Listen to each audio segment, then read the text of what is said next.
അങ്ങനെ തിരുവോണത്തിന് അന്ന് രാവിലെ തന്നെ എണീറ്റ് അത്തപ്പൂക്കളൊക്കെ ഇട്ടിട്ടുണ്ട്. നമ്മുടെ ഈ വർഷത്തെ അത്തപ്പൂക്കളാണ് കേട്ടോ ഇപ്പോൾ ഈ കാണുന്നത്. സത്യം പറയാലോ, പണ്ട് 10 ദിവസം ഞങ്ങൾ കറക്റ്റായിട്ട് അത്തം ഇടുമായിരുന്നു. ഇതിപ്പോൾ നമ്മൾ തിരുവോണത്തിന് അന്ന് മാത്രമാണ് ഇപ്പോൾ അത്തം ഇടാറുള്ളത്. ശരിക്കും ഞാൻ ഈ ഒരു സമയത്ത് മിസ് ചെയ്യുന്നൊരു കാര്യം എന്താണെന്നറിയാമോ?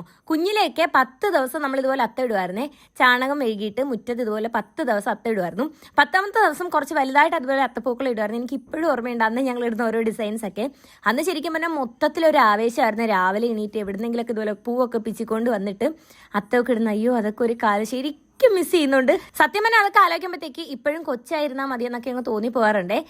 ഇതിപ്പോൾ എന്താ ഞാൻ 2 ഡ്രസ്സിലെന്ന് വെച്ചാൽ, ആദ്യം ഞാൻ ഒരു ബ്ലാക്ക് ഡ്രസ്സാണ് ഇട്ടിട്ടുണ്ടായിരുന്നത്. പിന്നെ നോണമൊക്കെ അല്ലേ, ഒരു പൂക്കളുള്ളൊരു വൈബ് വരട്ടെ എന്ന് പറഞ്ഞിട്ട് ഒരു ഫ്ലോറൽ പ്രിന്റുള്ള ഒരു ഉടുപ്പാണ് പിന്നെ ഇട്ടിട്ടുണ്ടായിരുന്നത്. അങ്ങനെ അത്തപ്പൂക്കളൊക്കെ ഇട്ട് കഴിഞ്ഞതിന് ശേഷം ഞാൻ പോയി ബ്രേക്ക്ഫാസ്റ്റ് ഒക്കെ കഴിച്ചിട്ടുണ്ടായിരുന്നേ. ഇഡലിയും സാമ്പാറും അതുപോലെ ചമ്മന്തിയായിരുന്നു. നമ്മൾ എല്ലാ ദിവസവും, എല്ലാവരും തിരുവോണത്തിന് ഇഡലി സാമ്പാറൊക്കെ തന്നെ ആയിരിക്കും. നമ്മൾ എല്ലാ വർഷവും അങ്ങനെ കേട്ടോ ഇഡലി സാമ്പാറാണ് ആക്കാറുള്ളത്. പിന്നെ അതിനുശേഷം ഉച്ചയായപ്പോഴത്തേക്ക് ഞങ്ങൾ എല്ലാവരും കൂടി സദ്യ കഴിക്കാനായിട്ട് പോവുകയാണ്.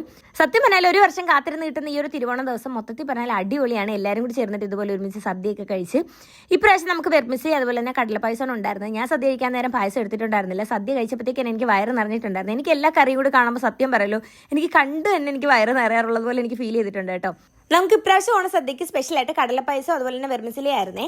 അങ്ങനെ എല്ലാവരും കൂടി ചേർന്നിട്ട് നല്ലൊരു അടിപൊളി ഓണസദ്യയൊക്കെ കഴിച്ചേ. അപ്പോൾ വിശേഷങ്ങൾ ഇവിടെ കൊണ്ട് തീരുന്നില്ല. അപ്പോൾ ബാക്കി വിശേഷങ്ങൾ നെക്സ്റ്റ് വീഡിയോ ആയിട്ട് അപ്ലോഡ് ചെയ്യാം കേട്ടോ.